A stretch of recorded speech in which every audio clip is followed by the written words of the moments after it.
Our identities tell the world who and what we are, what we like, and who we are connected to, but our identities are not static. They change as we learn and grow. Our identities also intersect. You are not a completely different person in each of these separate identities, as you share your lived experiences across all of them, shaped by your genetics, personal history, personality, as well as how we define who we want to be. Therefore, we can choose and actively work on how we want to define ourselves. It is important to understand our identities and where we fit into the world, as our identities influence our behaviours as well as our reactions to events. We perceive the world through the lens of our identities, and we use this to interpret and to determine what is important to us. Even though identities are about who we are and where we fit in, it can also create problems, as we can reflect on how we differ from other people in terms of race, religion, sports, family, culture, and so forth.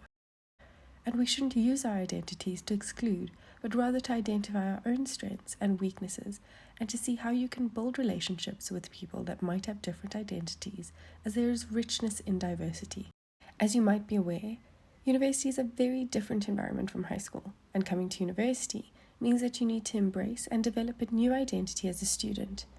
The first change is that you are transitioning from an adolescent to adulthood, where you are independent and have to make many of your own decisions independently from your parents or family. University offers you the freedom to explore possibilities, to find yourself, and to redefine yourself, as well as to try out new identities. You are offered the freedom to make choices that have an impact on your academic performance and social wellness. Therefore, you need to explore and think about what you want for university. What is your student identity going to look like? And what are your goals, and how do you want to define yourself inside and outside the classroom? It is important to realize that you have this new identity and that you need to work on being a student, as embracing this will help you succeed.